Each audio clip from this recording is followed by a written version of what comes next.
What's up? What's up? What's up? Hi, it's me again, LaShawn Bridges. Thank you for watching my YouTube channel. As each week I discuss politics and the uprunning Democratic presidential candidates for the year 2020. Thank you for subscribing. Please continue to subscribe and please continue to like my videos and push the bell button at the top right hand corner for further notifications when I drop 2 videos every week, okay? Okay, today I'm going to discuss a very serious topic, a very hot topic. I'm going to discuss mass shootings in America and what are the presidential candidates, what are they saying about what to do to prevent the mass shootings that occurs every year in America. This is a very serious topic, and so I just want to know, what is our presidential candidate, Andrew Yang, who is my presidential candidate of choice, what is he talking about as far as, and what is he going to do to decrease the mass shootings that occur every day in America, okay? All right, but first, you guys, I want to let you listen to a short video. I'm sure you guys are familiar with this. It is about the Sandy Hook Elementary mass shooting that occurred December 14th, 2012. And as I put on the video, we're going to listen to what happened according to NBC News in this crazy, crazy um, day of this terrible event that happened to these poor children in this elementary school.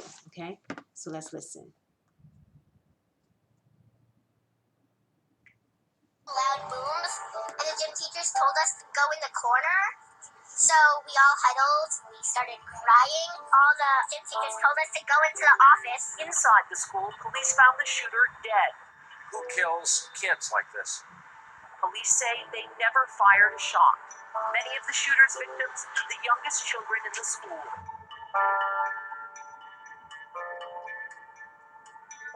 Law enforcement officials say those guns that were used in today's shooting were all registered to Adam Lanza's mother and had been legally purchased. Officials say he carried 4 guns to the scene in all, using at least 2 of them and leaving the other 2, they believe, in the car. I heard what sounded like a popping sound.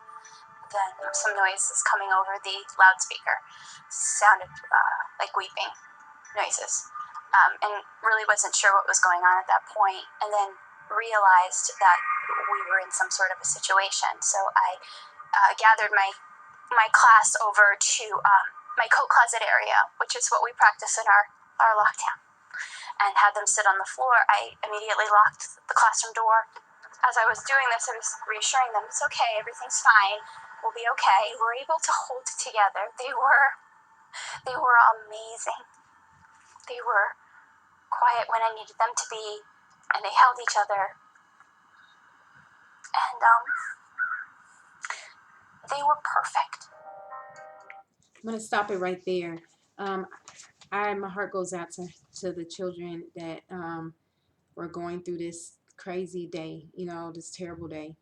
I just can't even imagine. I've taught in the school system myself throughout the years, and so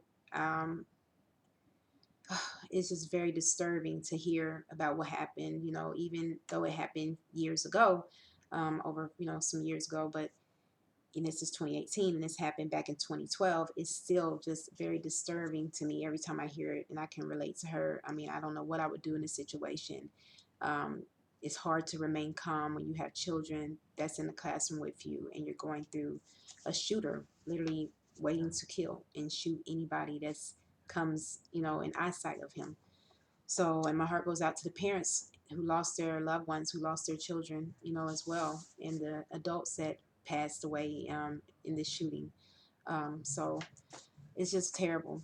Moving forward, though, I do want to discuss another incident that happened recently, just about a week ago at Virginia Beach. It actually happened just last Friday, and it's about the mass shooting that happened in Virginia Beach, killing many, many people. In 2018, a slight decrease there was of incidents, of mass shootings. But in 2019, the incidents and the increases of mass shootings have risen. President Obama back then, he came up with a plan of action to prevent violence. He stated anyone who has firearms must get criminal background check, have more folks to get applications fast, fingerprinted, and etc. So he tried to do as much as he could to help prevent these mass shootings, but there still is just so much more to do. So looking back on the fact of what happened between the Virginia Beach shootings and what happened in the Sandy Hook elementary shootings. Um, First, let's look at Sandy Hook, first of all. Okay, we had Adam Lanza. He was a shooter. He first killed his mother. Then he came into the school. He went from one classroom to the next. He had a semi automatic AR 15 assault rifle made by Bushmaster and pistols made by Glock and Big Sawyer. He went to the school wearing a black fatigue and a military vest and, just began to shoot like as if he was in an army scene or something, like he was shooting at some army, like he was in the army, and he's not. He's, shooting at children. I can't even imagine like seeing him down the hallway and just firing his pistol, and it didn't stop there. He went like to another classroom until he proceeded to shoot 14 students, and he went to another classroom where he shot further students, totaling students of 20 students, in which he killed, and 6 adults ended up being shot before he finally killed himself. This is just terrible, guys. This happens all the time. And just recently, like in the Virginia shooting at Virginia Beach, we had Dwayne Craddock, and he, wrote a short letter stating that he was resigning from the place of, this was a place of his employment, okay, where he shot and killed and murdered people, according to Washington Post. He told a beach official that it had been a pleasure to work for the city. Then hours later, guys, check this out. He fatally shot 12 people.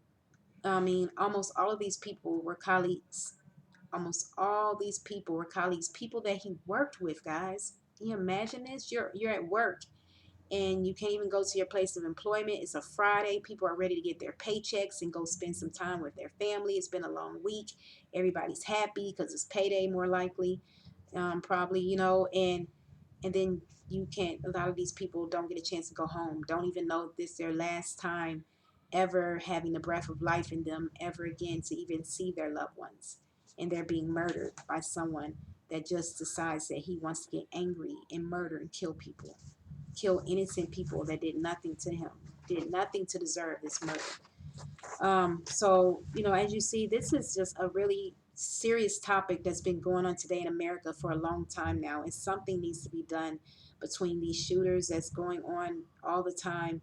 I mean, of course, these shooters are not alive anymore, because, according to the research that I researched, the Virginia Beach shooting, the shooter, Dwayne Craddock, he opened fired, and then, of course, he ended up getting shot at the police and ended up being dead. And so, um, but before that, he had took a lot of people with him.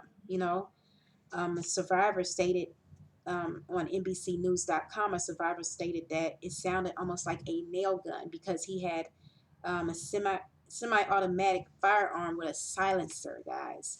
So he put a silencer on top of the firearm so that way the gunshots, when they came out, it wouldn't come out as loud to alert people that he was shooting. Can you imagine that?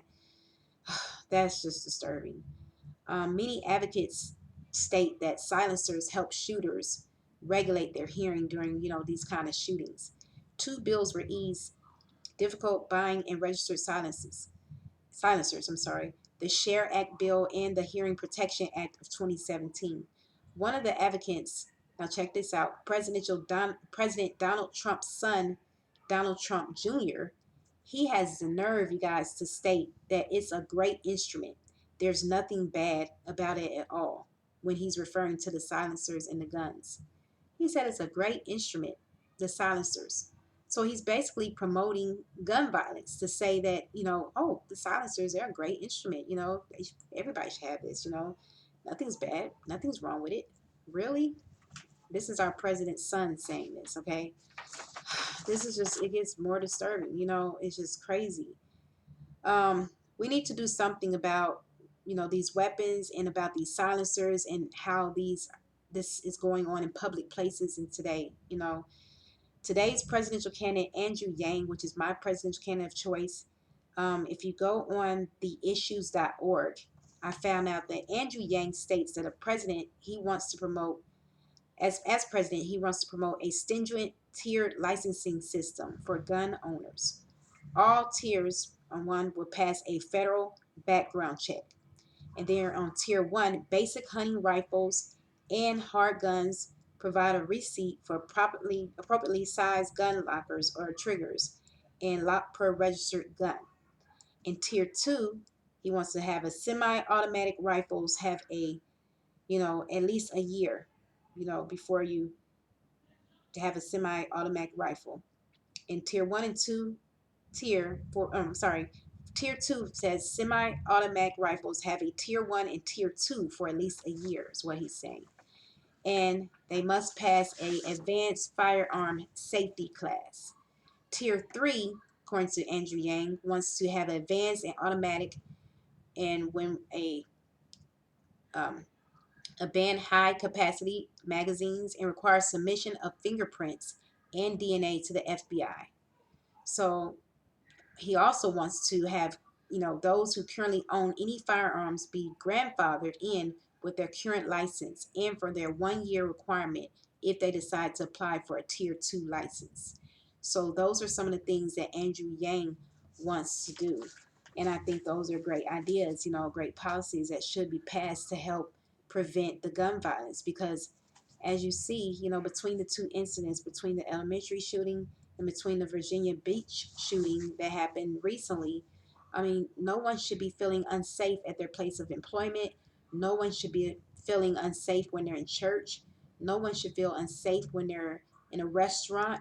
I mean, or just, we need to do something in America because, I mean, if you look at other countries, I watched a documentary once where they said it's more shootings in America than more than many of the countries out there. This is supposed to be the land of the free, but it seems like it's too much freedom because people are going crazy and losing their minds. They're getting upset. They don't have any counseling going on, and nowadays you have to pay for counseling, which is too expensive, and people are holding all their emotions in, and they're letting it out by shooting and killing innocent people. This has to stop. America must do something to protect the citizens that are living in this America and in this country. We have to start having stricter laws, or something in place to help prevent these murders, these shootouts of innocent people. Okay, so that's just what I wanted to talk about today. It's a sad situation that we constantly hear about these mass shootings as if it's the normal, and it shouldn't be the normal. Okay, but thank you for watching. Please continue to watch me and subscribe to my YouTube channel. And hi to everybody, Yang Gang out there. And watch me as I discuss the next video of another presidential candidate of choice. And continue to watch and subscribe my videos. And bye for now.